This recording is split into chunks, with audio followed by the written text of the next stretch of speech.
What if I told you that Pakistan holds two worlds hidden inside one sky? One carved by ice and stone, where vultures ride the wind above the Himalayas, and another shimmering with mirrors of water, where cranes, pelicans, and painted storks dance through the mist. It's a land where mountains breathe clouds, and rivers remember every traveler who's ever flown across them. A place where each wingbeat tells a story of migration, of survival, of beauty on the edge of extinction. Here's the question I want you to think about. If one country can hold both fire and ice, both silence and song, what does that say about the world we live in, and how much of it we still don't see? From the snowy cliffs of the Karakoram to the whispering wetlands of Sindh, you're about to meet 25 rare birds, messengers from two realms, each one proving that paradise isn't lost. It just changed altitude. So grab your binoculars and maybe your curiosity, because this is where heaven and earth trade feathers, and the wild still writes its own scripture. Now tell me, if you could live between two worlds, the mountains or the wetlands, which sky would you choose to call home? What would you call a bird that eats bones for breakfast? No, really, bones. Not the meat, not the skin, just the bones. Welcome to the world of the bearded vulture, Pakistan's winged outlaw of the high Himalayas. It looks like it was designed by a comic book artist. Fire orange chest, dagger black wings, and those piercing red eyes that say, "I don't hunt for approval." This bird doesn't chase live prey. It waits. It follows wolves, snow leopards, even other vultures, swooping in once the hard work's done. When it finds a big bone, it grabs it, soars hundreds of feet up, and then drop. It lets gravity do the dirty work, smashing it against the rocks until it cracks open. Inside, delicious calcium-rich marrow.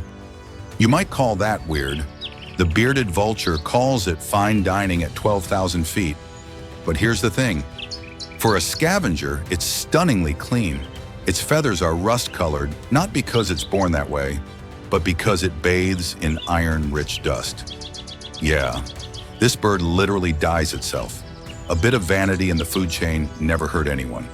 Fun fact 1, about 70 to 80% of its diet is pure bone, more than any other animal on Earth.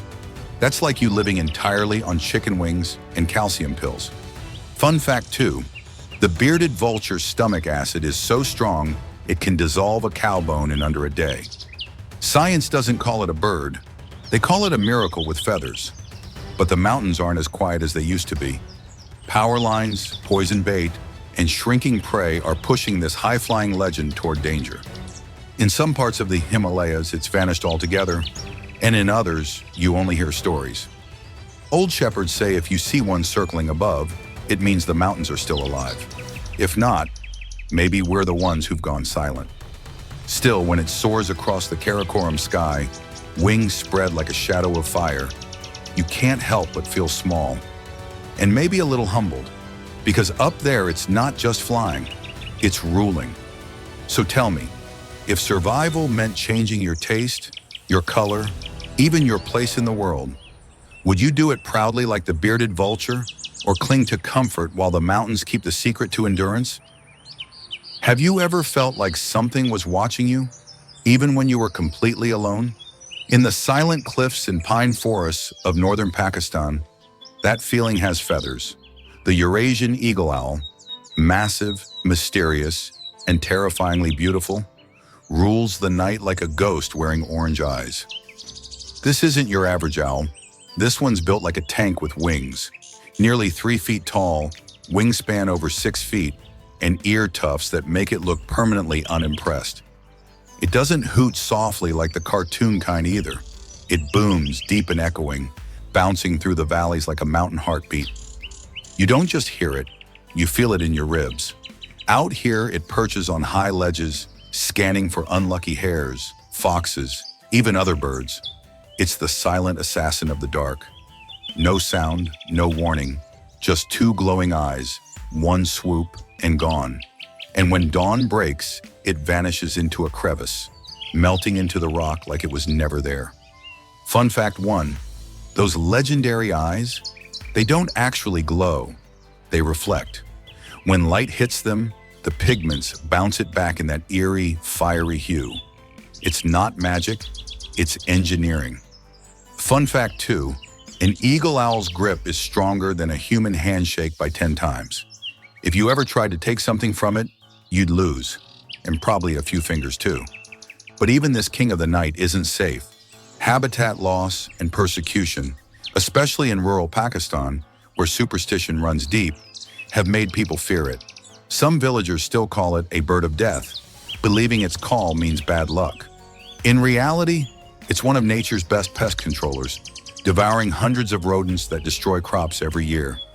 Not a curse, a gift. Still, it keeps its distance, a creature of silence in a world that won't shut up.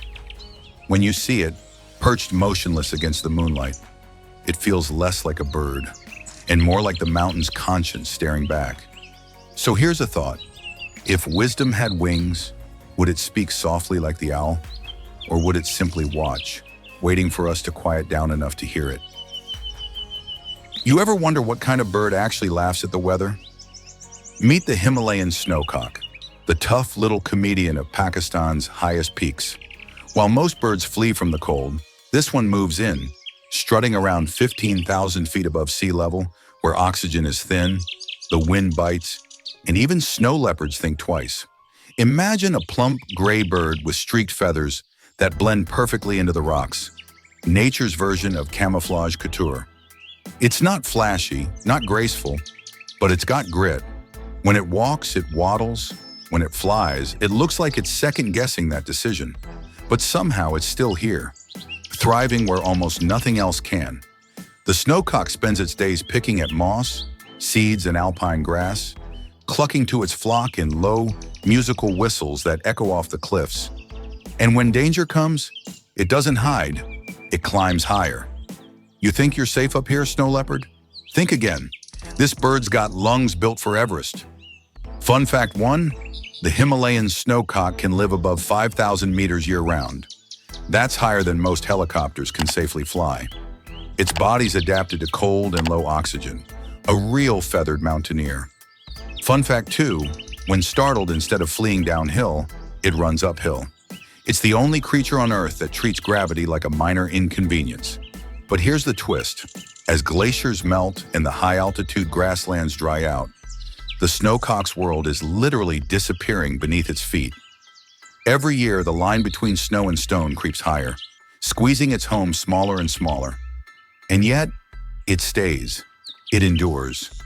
Because to this bird, hardship isn't a warning. It's home. There's something about watching a flock of them at sunrise, calling across the frozen ridges. They look small against the Himalayas, but their persistence fills the whole valley, like a heartbeat under the snow. So here's the question. If life planted you where the air's thin and the ground's rough, would you complain and wait for spring? Or would you learn to laugh like the snowcock and make the storm your soundtrack?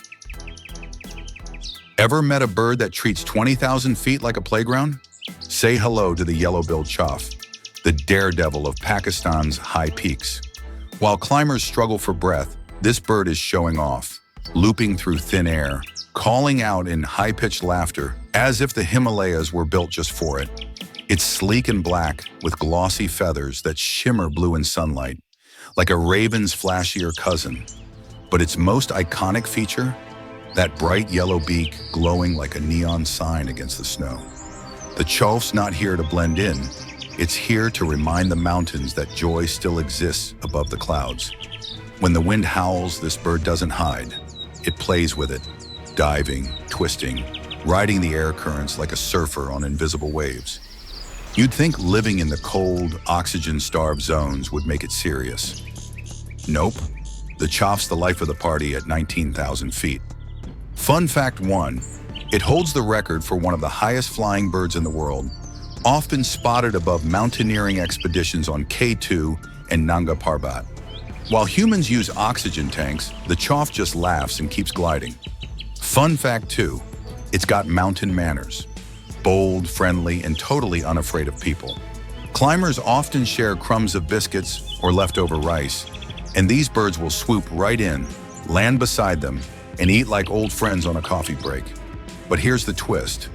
As tourism grows, choughs are learning bad habits. They hang around camps, picking up scraps, even plastic. Some start skipping their natural foraging routes altogether.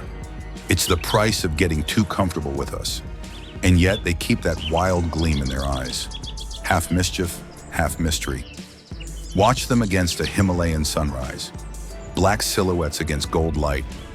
And you can't help but feel jealous. They have everything we chase. Freedom, laughter, altitude, minus the Wi-Fi bill. So here's my question. If you could live above the noise, would you keep diving back down for comfort or stay in the thin air with the chough, where every breath costs effort but gives you the whole sky in return? What would you call a bird that looks like it stepped straight out of a fantasy movie? Massive, colorful, and carrying its own built-in trumpet. That's the rufous-necked hornbill, the flamboyant guardian of Pakistan's Himalayan forests. If the bearded vulture is the king of the mountains, this one's the forest storyteller. Bold, beautiful, and impossible to ignore. Picture this, a giant bird with a curved yellow beak as long as your hand, deep blue wings that gleam like midnight oil, and the signature, a fiery orange neck that looks like it's been painted at sunset. When it flaps its wings through the misty forest, you hear it, a heavy, rhythmic whump whump that echoes between the trees like ancient drums. This bird doesn't sneak, it announces itself. The hornbill is a creature of devotion. When the female lays eggs, she seals herself inside a tree cavity with mud, leaving only a tiny slit through which the male feeds her and the chicks for months. It's one of nature's most intense love stories. Trust, faith, and teamwork in the dark. He hunts fruit, insects, even small reptiles, flying tirelessly back and forth through the forest canopy. The ultimate provider.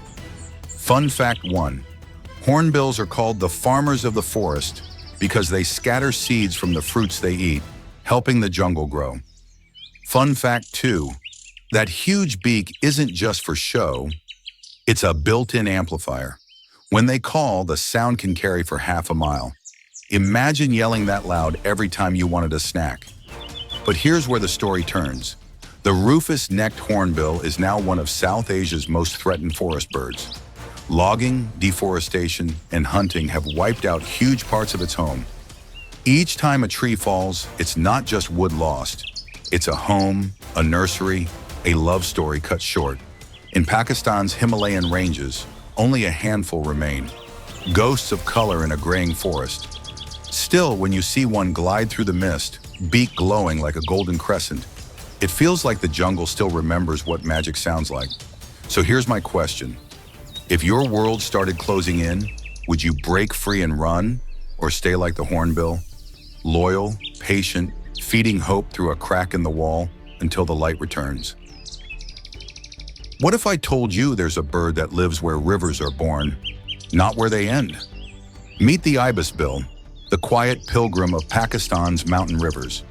It's not colorful, not loud, and yet, once you see it, you can't forget it. It looks like a character carved from stone, gray as granite, curved red bill shining like fire against the rocks, perfectly camouflaged until it moves. This bird lives where few others dare. Cold, fast-flowing streams at 10,000 feet, where the air bites and the water never stops talking. It strolls across smooth stones, picking insects, larvae, and tiny crustaceans from between pebbles, moving slowly, deliberately, like a monk tracing prayers with its feet. You'll never hear it panic, never see it rush. The ibisbill knows that patience is power when you live beside rivers that never rest. Fun fact 1. That long, down-curved bill isn't just stylish, it's surgical. It lets the ibisbill probe deep into gravel beds for prey no other wader can reach. Think of it as the mountain's very own sushi chef. Fun fact 2, the ibisbill's call is soft, almost melancholy. A whistle that sounds like wind slipping between rocks. It's a voice made for silence, not for show. But here's the twist. This bird's world is shrinking, one dam and one road at a time. As mountain rivers are diverted for power and irrigation, the ibisbill's breeding grounds vanish beneath concrete and reservoirs. It doesn't migrate far, so when its home changes, it has nowhere left to go. And because it blends so well with the stones, people rarely even realize it's gone until it's too late. Still, the ibisbill endures. Every spring when the glaciers melt and the rivers swell, it returns, stepping across the cold stones like nothing ever changed, quietly carrying on a tradition older than language itself. You watch it long enough, and it teaches you something. Peace doesn't mean standing still. It means moving gracefully through chaos. So tell me, if your world flowed faster every year, louder, harder to stand in, would you fight the current, or would you learn from the ibisbill and let patience keep you standing? You ever stand by a river and feel like it's alive? Like it's got a pulse, a rhythm, a voice? Well, meet the bird that sings that voice out loud. The river lapwing, Pakistan's restless river spirit in feathers. It's sleek, sharp, and always in motion, like the water it calls home. At first glance, it looks like it just stepped out of a tuxedo shop. Crisp black cap, white face, sandy gray wings, and a black chest band that looks tailored. It's elegant, but not delicate. This bird lives where the land trembles, on sandbanks, gravel islands, and shifting riverbeds where one wrong step can mean a swim. It doesn't mind. It was born for chaos. The river lapwing's life is all rhythm. Darting, calling, flapping, running. When you hear that high, metallic cree-cree-cree, it sounds like laughter echoing over water. But that laugh has purpose. It warns everyone else to back off. These birds defend their nesting sites like it's personal. A step too close, and they'll dive straight at you. No hesitation. Small bird, big energy. Fun fact 1, river lapwings don't build fancy nests. They simply lay their eggs in a shallow scrape right on the open sand. No sticks, no cover. Just trust that camouflage and courage will do the rest. Fun fact 2, they have a unique broken wing act. If a predator approaches their eggs, they'll pretend to be injured, flopping and crying away from the nest. A desperate decoy performance, worthy of an Oscar. But here's the twist. The rivers they depend on are changing faster than they can adapt. Dams, sand mining, and pollution have turned free-flowing rivers into broken chains of pools. And when the current stops, so does the lapwing's song. Its home isn't the water itself, it's the movement of the water. Take that away, and the bird has nothing left to dance to. Still, every year, when the Indus and its tributaries swell with snowmelt, you'll see them return, standing proud on the banks, feathers ruffling in the breeze, calling to the wind like it's an old friend, defiant, faithful, free. So here's my question. If life took the flow out of your river, would you build a dam to stay safe? Or would you, like the lapwing, risk it all to keep the current alive? What's more haunting than a song you can't forget? A sound that carries across miles of sky, soft but powerful enough to make the air tremble. That's the voice of the common crane, the traveler who connects Pakistan's wetlands with the cold plains of Eurasia. Every autumn they come, long-necked silhouettes gliding high above the clouds. Wings steady, calling to each other like old friends on a journey they've made for thousands of years. Picture it.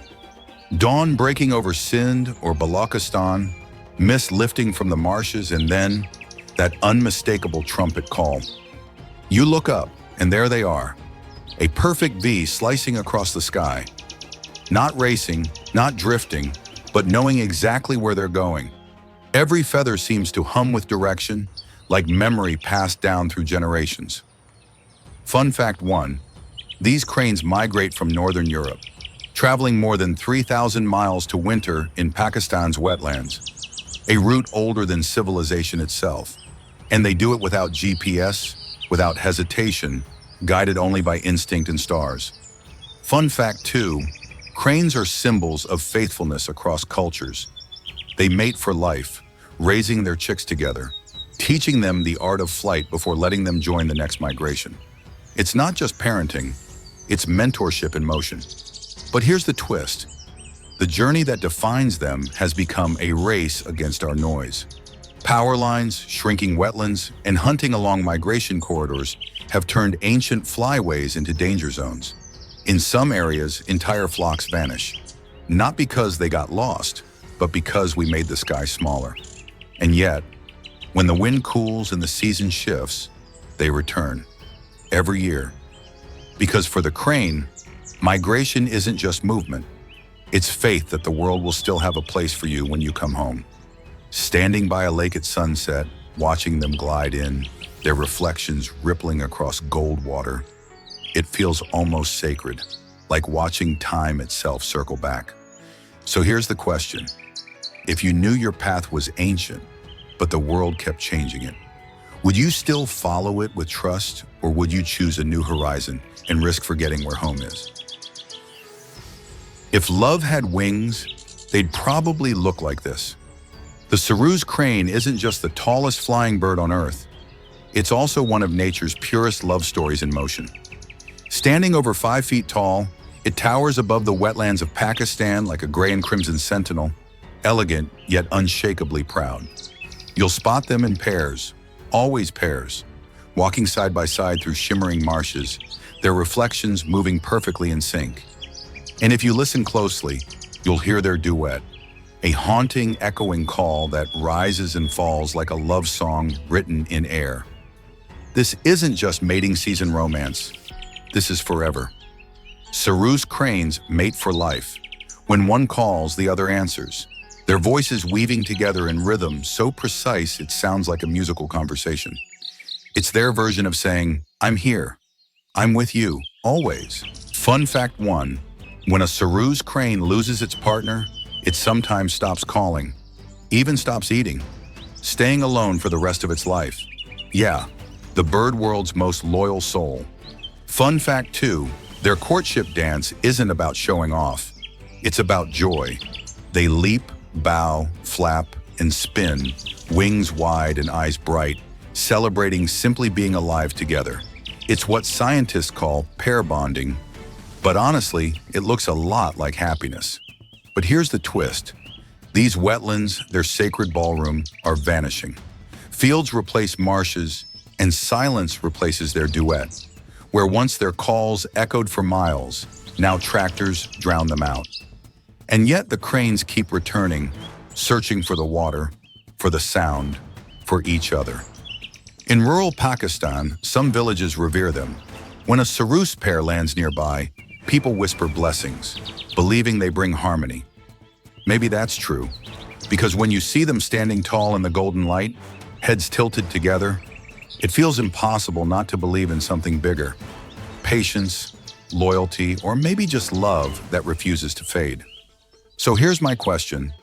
If devotion demanded that you stay when the world around you kept changing, would you hold your ground like the Sarus crane? Or would you fly off in search of something easier to love? How high would you go just to get home? For the bar-headed goose, the answer is simple, as high as it takes. This modest gray and white bird doesn't look like much at first glance, but twice a year it performs one of the most astonishing feats in the natural world. It flies over the Himalayas, not around, not through valleys, over where the air is thin enough to make a human pass out. At dawn over Pakistan's northern skies, you can sometimes spot them, neat flocks slicing through the pale light, wings steady, their soft honks echoing off the snow peaks.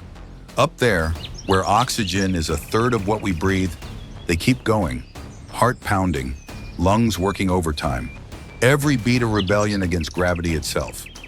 Fun fact 1. Scientists once tracked these geese with tiny transmitters and found that they reach altitudes over 29,000 feet. That's higher than Mount Everest base camps. Fun fact 2, their blood carries more oxygen per cell than almost any other animal.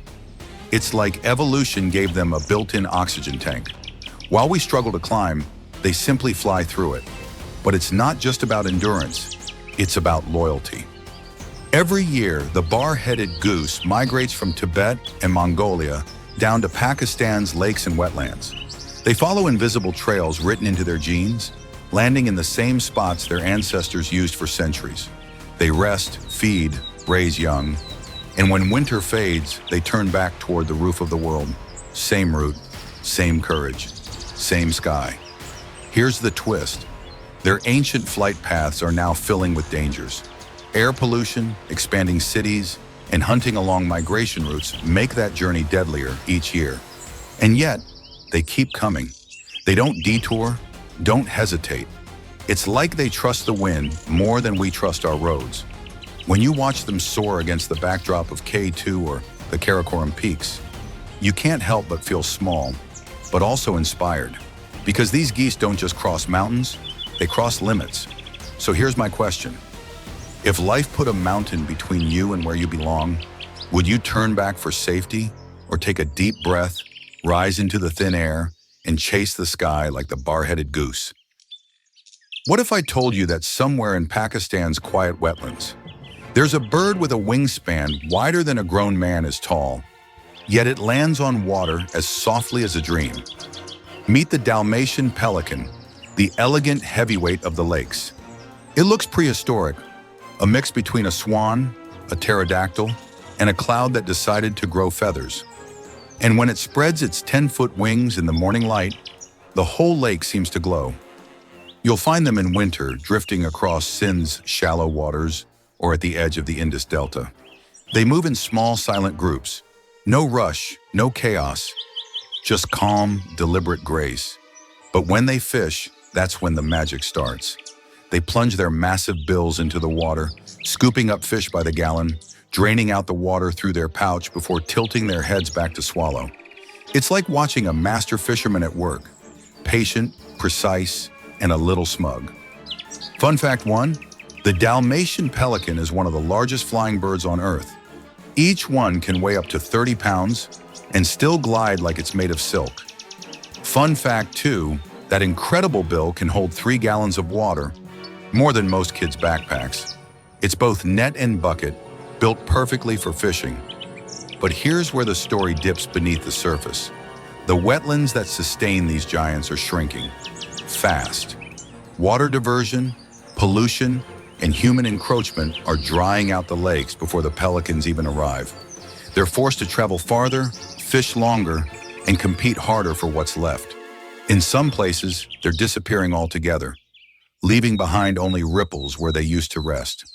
Still, when you see them take off, heavy bodies rising slowly, wings catching the air, it's hard not to feel hope, because no matter how fragile their world becomes, the Dalmatian pelican still rises every dawn, unbothered, majestic, and perfectly timeless.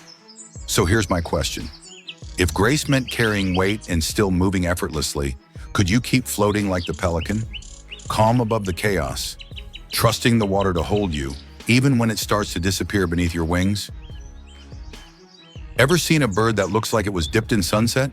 That's the ruddy shelduck, Pakistan's golden wanderer, the fiery ghost of the wetlands. When it glides low across a still lake, glowing orange against the blue water, it doesn't look real. It looks painted. This bird isn't shy. It travels in pairs, always pairs, calling back and forth in sharp, echoing honks that sound a bit like laughter. Some call them the birds of love, because if you see one, the other is never far behind. They fly together, rest together, and when danger comes, they rise together. 2 orange streaks against the sky, inseparable. They migrate across mountains and valleys from Central Asia to Pakistan's lakes, resting in places like Halaji, Kalar-Kahar, and Manchar. When they land, it's a scene, that glowing plumage reflected on still water, the air vibrating with color. It's not just a bird, it's a mood. Fun fact 1, unlike most ducks, the ruddy shelduck isn't much of a swimmer. It prefers walking along shorelines or wading in shallow water, as if it doesn't want to mess up its feathers. Fun fact 2, its call is so distinct that, in local folklore, its sound is said to announce the coming of spring, or sometimes heartbreak, because when one is shot or lost, the other keeps calling for days, circling the sky, searching, crying out to the wind. But here's the twist. The shell duck's radiant home is fading fast. Polluted lakes, encroaching cities, and shrinking wetlands are leaving fewer safe places to land. And as the golden pair searches for rest, they find more concrete than water, more silence than song. Still, they come back. Every winter, faithful to the same waters, trusting that there's still room for beauty. At dusk, when the sun melts into the lake and they lift off in glowing pairs, the horizon feels warmer, somehow more alive. They don't just migrate, they carry the color of hope across continents. So here's my question. If love meant flying thousands of miles only to risk losing everything, would you still make the journey, or would you stay grounded, watching someone else chase the sunset for you? You ever notice how some of the most remarkable things are the ones that refuse to show off? That's the ferruginous duck, the quiet beauty of Pakistan's wetlands, the kind of bird you almost miss until sunlight hits its feathers, and suddenly, it's like the lake is glowing from within. At first glance, it looks simple. Small, chestnut brown, with pure white underwings and a piercing pale eye. But once it starts swimming, you realize there's nothing ordinary about it. Each movement is deliberate, smooth, and elegant. It's not trying to impress anyone. It just knows what it's doing. The ferruginous duck is a diver, slipping beneath the surface to hunt for aquatic plants, insects, and snails. No splashing, no fuss, just a quiet dip, a few ripples, and it's gone. 10 seconds later, it pops back up a few feet away, looking completely unbothered like, yeah, I planned that. Fun fact 1, its name, ferruginous, comes from ferrum, the Latin word for iron, a nod to its deep, reddish-brown hue like polished metal. Fun fact 2, this duck has a secret migration trick. It travels mostly at night, flying low over rivers and wetlands under the cover of darkness. While the world sleeps, it moves silently between continents, guided by starlight. But here's the twist. This duck's calm exterior hides a crisis. The ferruginous duck is now one of the most threatened waterfowl in South Asia. Why? Because it doesn't like change. It needs quiet, clean lakes surrounded by reeds, not loud, dirty ponds filled with plastic and speedboats. And as those places disappear, so does it. In many of Pakistan's once thriving wetlands, only a few pairs remain, shy and careful, keeping to the corners where the world still feels safe. Yet there's something profoundly noble about it. When the sun hits the water just right, that rich copper glow reminds you that subtle doesn't mean weak. Sometimes it's the quietest lives that carry the oldest wisdom. So here's my question. In a world that rewards noise and flash, would you still dare to move softly, live quietly, and shine only for those patient enough to really look? What if I told you that one of the rarest ducks in the world looks like it was carved out of mist? That's the marbled teal, soft, pale, almost ghostly. It doesn't have bright colors, no flashy markings, no loud calls. And maybe that's the secret to its beauty. It's the kind of bird that draws you in with stillness. You might spot it in Pakistan's southern wetlands. If you're lucky, really lucky.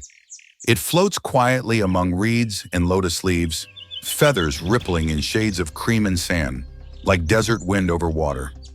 Even when it moves, it barely makes a sound. If the Dalmatian pelican is the giant of the lakes, the marbled teal is the whisper that keeps the water calm. Unlike other ducks, it prefers solitude. It doesn't gather in noisy flocks or splash around for attention. It stays hidden, slipping between reflections and light, blending perfectly with its surroundings. Part bird, part illusion. It's not shy, it just knows the world's gotten too loud. Fun fact 1, the marbled teal is one of the few ducks that nests above water. It builds its home on dry patches or in dense vegetation, away from predators and noise. A minimalist with excellent real estate sense. Fun fact 2, this duck used to be widespread across Asia and Europe. Now fewer than 50,000 remain globally. In Pakistan, it's a shadow species, seen only in the quietest corners of Sindh and Balochistan. Here's the twist. The marbled teal's biggest threat isn't hunting, it's disappearance by neglect. Wetlands dry up, reed beds are cleared, and lakes turn to farmland. It doesn't scream, doesn't fight, it just fades. And the tragedy, most people never even notice. But every so often, when dawn breaks and mist curls above the water, one appears, gliding like a memory that refuses to vanish. For a moment, the world feels softer, slower, more balanced, and then it's gone again. So here's my question. If fading quietly could save your peace, would you choose to disappear like the marbled teal, or stay loud in a world that's already forgotten how to listen? You ever hear laughter drift across a lake at midnight and realize it's not people? That's the lesser whistling duck, Pakistan's little night musician, the insomniac of the wetlands. While other ducks sleep, this one comes alive under the moonlight, its soft whistling calls echoing through the reeds like a lullaby with rhythm. They're small, cinnamon-colored, with bright eyes and a curious personality that makes them look permanently amused. When you see a flock of them at sunset, floating close together, their reflections glowing gold, it feels like the water itself is breathing. But when the night falls, that's when the real show starts. Dozens rise into the air at once, circling the lakes, their wings slicing through moonbeams as they whistle in chorus. It's chaos, but it's joyful chaos, like a jazz band with no conductor and perfect timing anyway. Fun fact 1, despite being called ducks, these birds are more like floating families. They gather in huge flocks, sometimes hundreds strong, and communicate constantly through those soft whistling notes. No silence, no solitude, just company. Fun fact 2, they're one of the few ducks that perch in trees. Yeah, tree ducks, using their webbed feet to balance on branches, sleeping above the water like feathery little pranksters. But here's where the tone shifts. Their laughter is fading. Drainage projects, farmland expansion, and pesticide pollution are eating away at their nighttime playgrounds. Every year, fewer wetlands stay wet long enough for them to breed. And without those shallow pools, their chorus gets quieter, replaced by the hum of engines and the silence of dry ground. Still, they come, resilient, rhythmic, and radiant, showing up in every pond that dares to hold water after the rains. And maybe that's what makes them unforgettable. They turn survival into song. So here's my question. If your world went dark and quiet, would you hide and wait for dawn? Or would you, like the whistling duck, fill the night with laughter just to remind the world it's still alive? Ever seen a bird that looks like it was built by a cartoonist? Meet the northern shoveler, Pakistan's most unintentionally funny winter visitor. A duck with a beak so oversized, it looks like it's wearing a clown prop. But don't laugh too hard. That ridiculous bill is pure genius. Picture this: sleek green head, white chest, chestnut flanks, and a long, spoon-shaped bill it uses like a built-in vacuum cleaner. It swims in slow circles through shallow water, head down, beak sweeping side to side. You can actually see the mud swirl as it filters tiny insects, seeds, and crustaceans through those comb-like edges. It's not just eating, it's engineering. A duck with its own filtration system. Fun fact 1, the northern shoveler can sift out thousands of microscopic food particles per day, like a living pool filter with feathers. Fun fact 2, when they feed in flocks, they form little spiraling groups, swimming in synchronized circles to stir up the bottom. It's basically duck teamwork, or maybe dinner with a twist.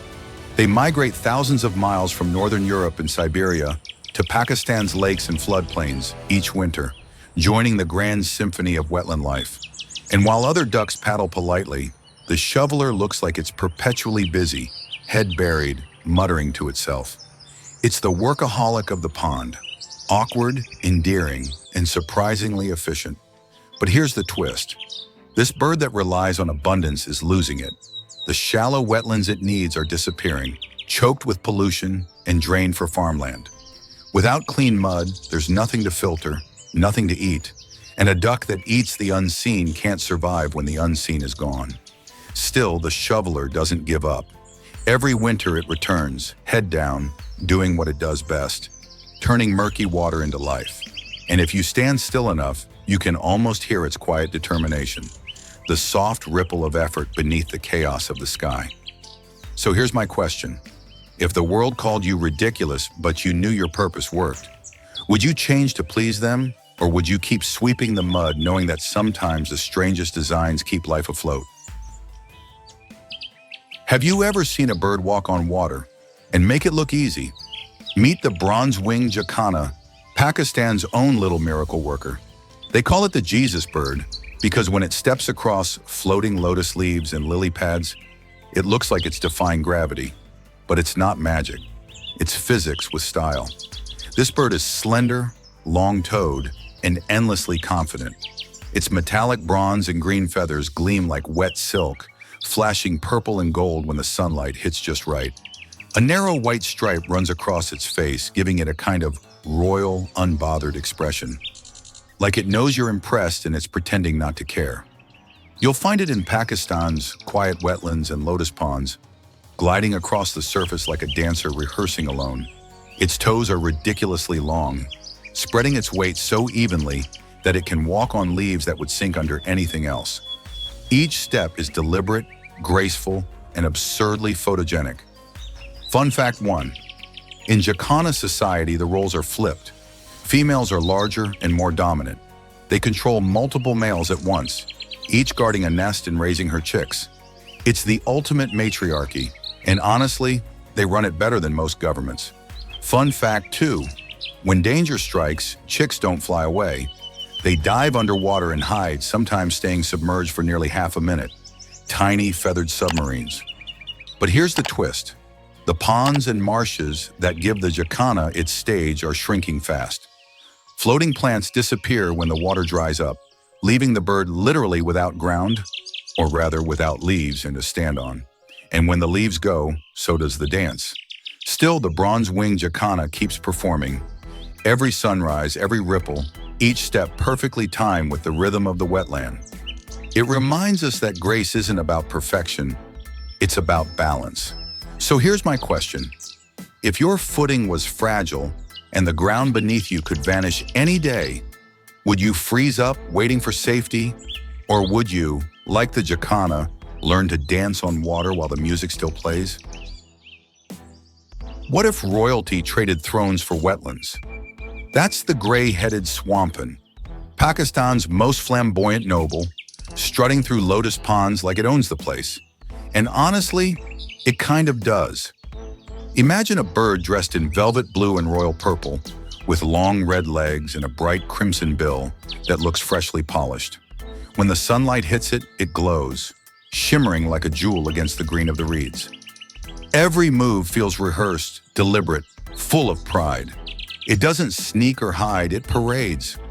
You don't spot the swampan, it lets you see it. It lives in wetlands across Sindh and Punjab, especially where the water is shallow and the plants are tall. You'll see it wading confidently through lotus and papyrus, lifting its massive feet one at a time, like it's walking a red carpet. And when it eats, it does so with flair, tearing lotus stems or snails delicately with its bill, standing upright like it's having brunch at an exclusive club. Fun fact 1, these birds are surprisingly intelligent. They've been observed working together to build nests, guard chicks, and even warn each other of danger. Fun fact 2, in some rural areas, locals call them water hens. But don't be fooled. This isn't your backyard chicken. It can swim, run, and even fly short distances, though it prefers to show off on foot. But here's where the beauty gets bittersweet. The gray-headed swampan depends entirely on healthy wetlands, the kind we're draining faster every year. When ponds are converted into farmland or filled for construction, these royal blue figures simply vanish. And because they're not migratory, they have nowhere to go. It's like watching a king lose his kingdom, one puddle at a time. Still, when you do see one, head held high, feathers shimmering like sapphire fire, it's impossible not to smile. It's a reminder that elegance doesn't fade. It just needs space to exist. So here's my question. If grace and pride could save your home, would you walk taller through the flood like the swampan? Or bow your head, waiting for someone else to rebuild the pond? Ever meet someone who walks slow, works steady, and somehow still steals the whole show? That's the painted stork. Pakistan's tall, patient artist of the wetlands. Every move it makes looks deliberate, elegant, like a brushstroke gliding across water. You can spot it easily. White body, black flight feathers, and those outrageous pink plumes splashed across its lower back like spilled watercolor. Add a long, yellow-orange bill curved at the tip, and you've got a bird that looks half saint, half fashion model. It doesn't rush, it doesn't panic. It just exists beautifully. You'll find it in Sindh's wetlands, in Halaji Lake, Indus Delta, or the flooded fields after monsoon.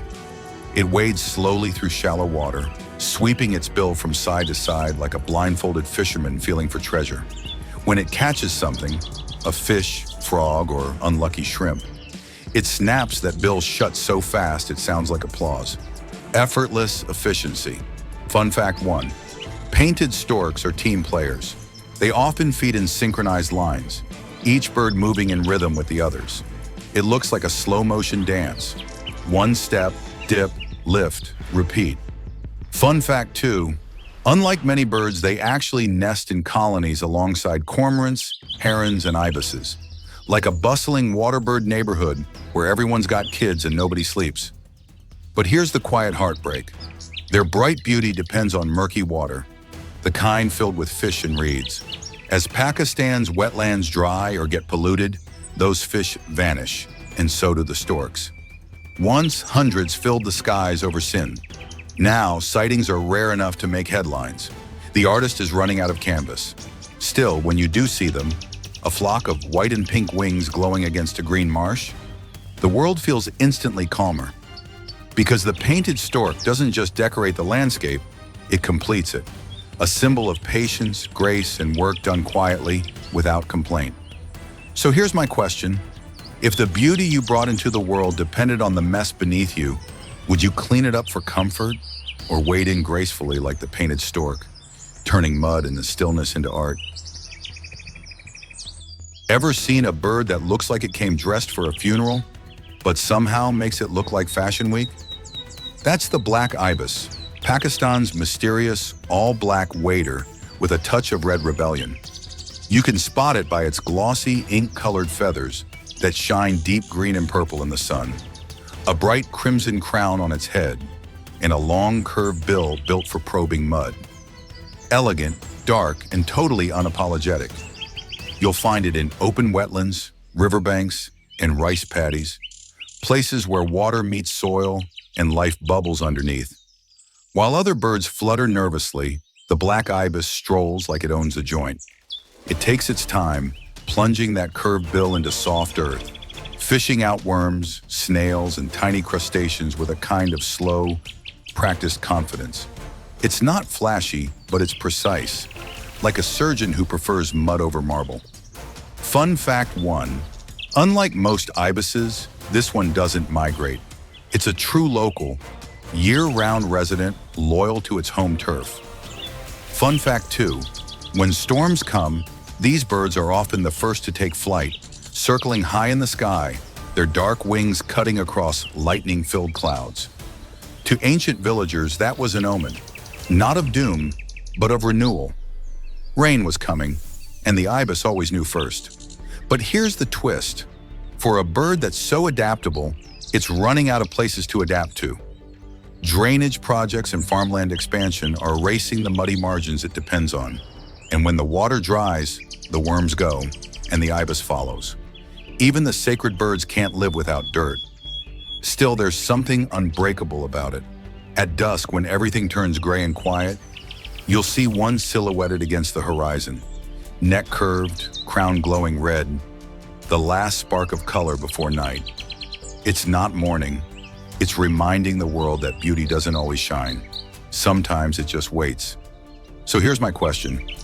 If the world only celebrated brightness, would you bleach yourself to fit in or stand proud in your shadow like the black ibis? Proof that even darkness has its own light. You ever seen a bird cut water like a blade? Meet the Indian skimmer, Pakistan's rarest river acrobat. Sleek, sharp, and born to slice through silence. If other birds glide or wade, this one skims. It doesn't just live near water, It writes on it. Picture this: a black back, snow-white belly, and a long, knife-edged orange bill. Half top, half bottom. But here's the trick. The lower half of the beak is longer than the top. When it flies just above the surface, that lower blade drags through the water, scooping up tiny fish and insects in one clean stroke. Every flight looks like calligraphy. Smooth, deliberate, perfect. Fun fact 1. The Indian skimmer feeds only this way. Bill open, wings steady, slicing through the water for miles. It hunts on instinct, guided by the faintest ripples in moonlight. No other bird on Earth hunts quite like it. Fun fact 2. The skimmer is so aerodynamic that it can skim even in darkness, relying on touch and vibration alone. It's not just flying, it's feeling its way through the night. But here's the heartbreak. That same magic trick has nowhere left to happen. Once common along Pakistan's Indus and coastal rivers, it's now almost gone. Dams have slowed the rivers, pollution clouds the surface, and sandbanks where they used to nest are trampled or washed away. Without clean, flowing water, the skimmer's edge dulls, and its dance fades. Still, if you're lucky enough to see one, it'll stop you in your tracks. A flash of black and white, a streak of orange, a whisper of movement across the river's skin. It's one of those moments that makes you hold your breath, because you realize you're not just watching a bird, you're watching the last line of poetry left on a broken page. So here's my question. If your voice depended on the purity of the world around you, would you still sing when the river turned to noise? Or would you, like the skimmer, fly lower, sharper, and keep carving beauty out of whatever water's left? What if I told you there's a bird so rare that its song hasn't been heard in Pakistan for decades, but the sky still remembers it? That's the Siberian crane, the lost ghost of the wetlands, the traveler who forgot how to return home. Once, these cranes came every winter, tall, pure white, with black wingtips like ink on snow. They'd glide down from the Arctic tundra, flying thousands of miles to rest in Pakistan's lakes, especially the once great Haliji and Kinjar. Villagers would wait for them. Their arrival meant winter had truly begun. Their calls were soft, almost mournful, echoing across the water like a lullaby for the land. Fun fact 1, the Siberian crane's migration route from Siberia to Pakistan was one of the longest in the bird world. Over 3,000 miles of mountains, deserts, and wind. Fun fact 2, it was so faithful to its wintering grounds that the same families of cranes returned to the same lake every year, generation after generation. It wasn't just instinct, it was memory written in wings. But here's the tragedy. The memory broke. Hunting, wetland loss, and conflict along migration routes shattered their ancient path. By the 1980s, the last few Siberian cranes stopped appearing. The lakes grew quiet, and the sky that once shimmered with white wings became just blue. Now only the eastern populations survive, far away in China and Iran. Pakistan's skies haven't seen one in nearly 40 years, yet old fishermen still talk about them. The way they move together, slow and graceful, their reflections glowing at dawn. They tell their children, if you ever see a white crane flying alone, don't blink. You might be seeing a ghost. But here's the strange thing. The lakes still wait. Every winter, when the mist rolls in, you can almost imagine their silhouettes emerging, silent and proud. Maybe extinction isn't always gone. Maybe it lingers, hoping for a second chance. So here's my question. If your story was forgotten by the world, would you give up on ever being remembered? Or keep flying toward a home that might not exist just to prove it once did? What if survival itself turned you into a legend? One hunted, admired, and mourned all at once. That's the story of the Haubara bustard, Pakistan's desert phantom. A bird so rare and so misunderstood, it's become a symbol of both beauty and tragedy. At first glance, it doesn't look like much. Sandy brown plumage, soft white underbelly, and a feathery ruff around the neck that looks like an old-fashioned scarf fluttering in the wind. But look closer, and you'll see genius in disguise. Those colors blend perfectly into the dunes of Balochistan and Cholistan. When it freezes, it disappears. And that stillness, that invisibility, has kept it alive for centuries. The houbara is built for extremes. It walks for miles across scorching plains, feeding on seeds, insects, and even small lizards, conserving every drop of water like desert royalty. And when danger comes, it doesn't run in panic. It glides low and silent, wings spread like a whisper against the horizon. No noise, no panic, just mastery. Fun fact 1. Every winter, houbara bustards migrate to Pakistan from Central Asia and Mongolia, completing a journey of over 2,000 miles. Fun fact 2. The males perform an unbelievable courtship display, puffing up their neck feathers, strutting, and even spinning, trying to impress females with what looks suspiciously like a bird version of a runway show. But here's the heartbreak. This elegance became its curse. The houbara's beauty and mystique made it a prized target for hunters, especially falconers from abroad. Despite protections and bans, illegal hunting still continues. Populations have plummeted, and in some deserts, the silence feels heavier, as if the wind itself misses their wing beats. Still, the survivors endure. Every winter, a few flocks return, cautious, quiet, ghosts of a once abundant world. They step through golden light, dignified, unbroken. And maybe that's their quiet revenge, refusing to vanish, even when we've given them every reason to. So here's my question. If being admired meant being endangered, would you hide your brilliance to survive, or shine anyway, like the houbara, beautiful enough to haunt those who tried to take your freedom? If pride ever grew feathers, it would look exactly like this. The Indian peacock, the national bird of Pakistan's neighbor, and one of the most dazzling symbols of South Asia, doesn't just walk into the wetlands, it arrives. Every step says, yes, the show has begun. You think you've seen color before? Not until you've seen a peacock under real sunlight. Those shimmering blues, emerald greens, and bronze eye spots look almost unreal, like someone photoshopped a dream onto reality.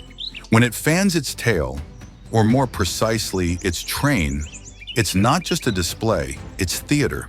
That shimmering, eye-spotted curtain can spread over 5 feet wide, catching every glint of light like a living kaleidoscope. But the real twist? It's not vanity. That extravagant dance is communication. Each movement of those 200 tail feathers sends subtle signals to nearby females, a visual symphony of confidence and precision. And while most birds just sing or strut, the peacock performs with everything it's got: feathers, rhythm, and unapologetic flair. Fun fact 1, scientists discovered that those eyes on the tail aren't just decoration. They vibrate at specific frequencies during the display, creating microsounds only nearby peahens can hear. It's basically a full-body love song. Fun fact 2, peafowl have been sacred symbols for thousands of years. From Mughal palaces to Sindh villages, they represent immortality, beauty, and even monsoon rain. But here's the irony. For all its splendor, the peacock's world is shrinking. Forest edges and wetland margins, once full of color and echoing calls, are fading under farmland and asphalt. In Sindh, they've survived droughts, poachers, even disease outbreaks. Yet they keep returning every dawn, calling loudly, defiantly, as if to remind the world that grace doesn't hide easily. There's a saying, when a peacock dances in the rain, it's not for the world, it's for joy. And maybe that's what makes it special. It doesn't ask for applause, it celebrates simply being. So here's my question. If beauty made you unforgettable but also vulnerable, would you dim your colors to survive, or open your wings like the peacock, dancing through the storm just because you still can? You know that moment when the sea meets the sky, where light bends and air tastes like salt? That's where the white-bellied sea eagle rules. It's not just a bird, it's a boundary breaker, a bridge between Pakistan's coasts and its mountains. One moment, it's soaring above the Indus Delta. The next, it's riding warm thermals high above Makran's cliffs, wings stretched like an emblem carved from wind. This eagle is a masterpiece in contrast. White chest and head glowing against dark gray wings like a living yin and yang. Its wingspan? 7 feet of quiet authority. When it dives, the whole sky seems to hold its breath. No screech, no theatrics, just precision. It hits the water with a clean strike, talons out, and lifts off with a wriggling fish clutched tight. 1 second later, it's gone. No splash, no ripples, just power disguised as grace. Fun fact 1, this eagle can see underwater reflections from nearly 100 feet above. A hunter's vision so sharp, it's said to spot fish before the fish spots its own shadow. Fun fact 2, it mates for life, building enormous stick nests on coastal cliffs or tall trees near rivers, returning to the same nest year after year. Those nests can weigh up to 400 pounds, basically an Airbnb suite for future eagles. But here's where the story tightens. The white-bellied sea eagle depends on purity. Clean rivers, living coasts, wild silence, and that purity's vanishing. Pollution, fishing nets, and coastal development are eating away at its kingdom. Every new port or oil spill slices into the line where sky meets sea. And when that line breaks, so does the home of this magnificent hunter. Still, if you stand on Pakistan's southern shores at dawn, you might just spot one. Wings spread, rising with the wind, sunlight burning through its feathers. It doesn't fly away from the storm, it rides it. Because that's what eagles do. They don't escape chaos. They use it to climb higher. So here's my question. When life turns turbulent and the tide rises, will you flap harder to escape? Or like the sea eagle, lift your wings and let the storm carry you toward the light? So there you have it. 25 stories, 2 worlds, and 1 sky.